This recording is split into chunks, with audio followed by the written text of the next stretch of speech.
जय जय शङ्कर हर हर शङ्कर जय जय शङ्कर हर हर शङ्कर जय जय शङ्कर हर हर शङ्कर जय जय शङ्कर हर हर. அத்வைத்தம் தெய்வத்தின் குரல் 4ஆம் பாகம். போர் தீர்ந்து அமைதி காண. ஜீவாத்மா ஈஸ்வர ஆத்மா. ஜீவனுக்கு ஆதாரம் என்ன என்று பார்த்தால் அவனுடைய மனஸ், அப்புறம் ஆத்மா என்று போகிற மாதிரி ஜகத்துக்கு ஆதாரம் என்னவென்று பார்த்தால் இதையெல்லாம் பண்ணி ஒன்றோடு ஒன்று பின்னி வைத்து ஆட்டிக்கொண்டிருக்கிற ஈஸ்வரன் என்று தெரிகிறது.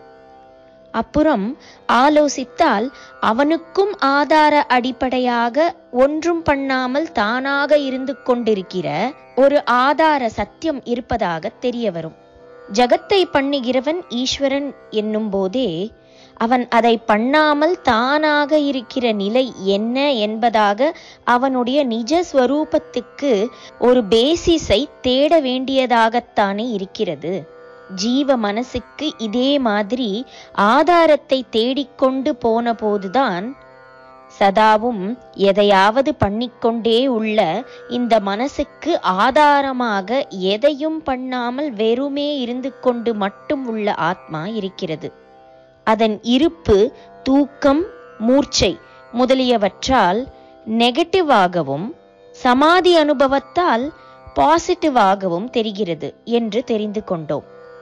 அந்த ஆதாரத்தினால் மனஸ் வேலை பண்ணுவதே அது இல்லாமல் போனால் மனசே இல்லை என்று தெரிந்து கொண்டோம்.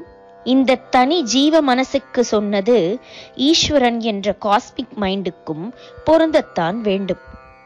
ஈஸ்வரனுக்கும் ஆதார சத்தியமாக எதுவும் பண்ணாமல் இருந்து கொண்டு மட்டும் இருப்பதான ஒன்று இருந்துத்தான் ஆக வேண்டும். ஜீவனுக்கு ஒரு ஆத்மா உள்ள மாதிரி ஈஸ்வரனுக்கும் ஒரு ஆத்மா இருக்க வேண்டும். அதுதான் பரமாத்மா எனப்படுவது. இத்தனை நாம ரூபங்களும் குணங்களும் காரியங்களும் கொண்ட ஜகத்துக்கு ஆதாரமான ஈஸ்வரன் தன்னில் தானாக ஆதார சத்திய நிலையில் இருக்கும் போது அவனுடைய நிஜஸ்வரூபமாக, அதாவது ஆத்மாவாக இருப்பது எப்படி இருக்கும் என்று ஆலோசித்தோமானால் அது எந்த நாமமும் ரூபமும் குணமும் காரியமும் இல்லாததாகத்தான் இருக்கும் என்று தெரியும். குறிப்பு: இவ்விஷயமாக இதே பகுதியில் உள்ள வண்டு ஸ்தோத்திரத்தின் உட்பிரிவுகளான நிர்குணமும் குணநிலையும் கிருஷ்ண பக்தர்களான அத்வைதிகள் என்பவற்றிலும் பார்க்க. அது எப்படி என்றால் அதற்கென்று தனியாக ஒரு குணம், ரூபம், கர்மம், நாமம் இருந்துவிட்டால் அது இதற்கு வித்தியாசமான மற்ற குணகர்மங்கள், நாம ரூபங்கள் ஆகியவற்றை எப்படி உண்டாக்க முடியும்? பல கலர்கள் பிறக்கிற மூலம் எது என்ற திருஷ்டாந்தத்தை வைத்து இதை புரிந்து கொள்ளலாம். ஊதாவில் ஆரம்பித்து சிவப்பு வரையில் விப்ஜியார் என்ற 7 கலர்கள் சொல்கிறார்கள். இந்த 7ம் எதிலிருந்து உண்டாயின என்றால் எந்த வர்ணமுமே இல்லாத வெளிச்சத்தில் இருந்து, கலர்லெஸ் லைட்டில் இருந்து வந்தது என்கிறார்கள். இதை விஞ்ஞான பூர்வமாகவே கலர் ஸ்பெக்ட்ரம் என்று நமக்கு ரூபித்து காட்டுகிறார்கள். கலரே இல்லாத சூரிய வெளிச்சத்தில் இருந்தே மேக மண்டலத்தில் ஒளிச்சிதறல், அதாவது ரிஃப்ராக்ஷன் ஏற்பட்டு 7 கலரும் உள்ள அழகான வானவில் தோன்றுவதை பார்க்கிறோம். கலர் இல்லாத வைரத்தின் பட்டைகளில் வெறும் வெளிச்சம் பட்டு 7 வர்ணங்களையும் வாரிக்கொட்டும் வினோதத்தை பார்க்கிறோம். இதில் இருந்து பல வர்ணங்களையும் உற்பத்தி செய்யக்கூடியது 7 வர்ணமுமே இல்லாததாக இருக்க வேண்டும் என்று தெரிகிறது. இப்படித்தான் நானா பேதங்கள் கொண்ட குண, கர்ம, நாம ரூபங்களை கொண்ட பிரபஞ்சத்துக்கு ஆதாரனாக உள்ளவனின் அடிப்படையான நிஜஸ்வரூபம் எந்த குணமும் இல்லாததாக, எந்த கர்மாவும் செய்யாததாக, எந்த நாமமும் தரிக்காததாக, எந்த ரூபமும் கொள்ளாததாக இருக்க வேண்டும். அதுதான் அத்வைதிகள் சொல்லும் நிர்குண நிஷ்கிரிய நாம ரூப ரஹித பிரம்மம்.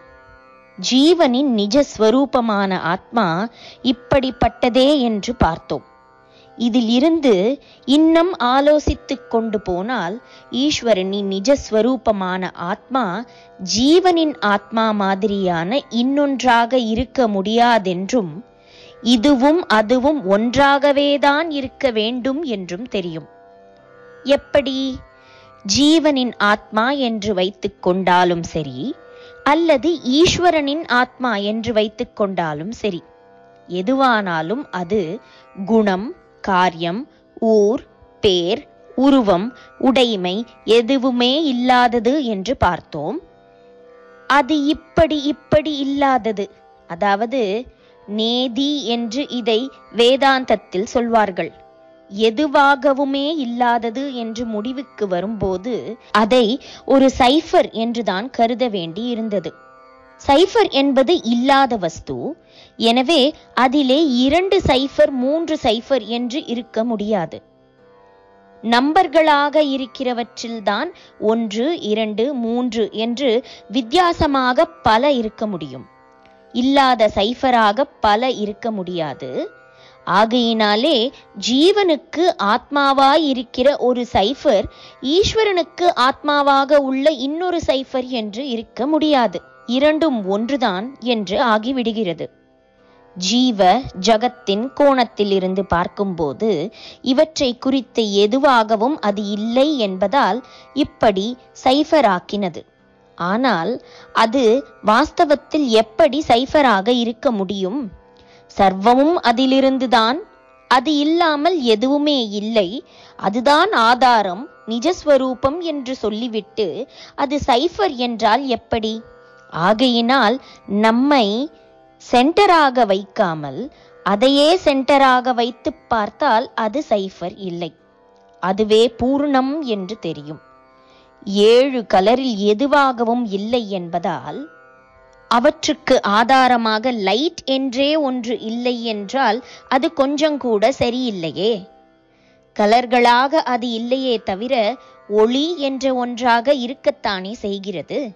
அப்படியே ஜீவனின் ஆத்மா என்பது அவனுடைய இந்திரியாதிகள், மனஸ், காரியங்கள், குணங்கள் முதலியன இல்லாததாயிருந்தாலும் அதுதான் சத்தியம் என்ற இருப்பாகவே இருப்பது. அது இல்லாமல் எதுவும் இல்லை. இதெல்லாம் அதன் துளிச்சாயைதான். மேகத்திலோ பிரசத்திலோ ஒளி சிதறி வர்ணம் உண்டாகிற மாதிரி மாயையிலே ஆத்ம ஒளி சிதறித்தான் ஜீவன் உடையதான அந்த கரணம் உண்டாகி இந்திரியாதிகள் வரை விரிவடைந்திருக்கிறது என்பதால் அது பூர்ண வஸ்துவாகவே இருக்க வேண்டும் என்று ஏற்படுகிறது. அது பூர்ணம்தான் என்பதற்கு ப்ரூஃப் மகான்களின் பிரத்யக்ஷ அனுபவத்தில் இருக்கிறது. ஆத்மாவிலே நிலைத்த அவர்கள்தான் கொஞ்சம் கூட எந்த விதமான குறையும் இல்லாமல் நிறைந்த நிறைவோடு இருக்கிறார்கள். அந்த நிறைவுக்கு அதிகமாக எதையும் கூட்ட முடியாது.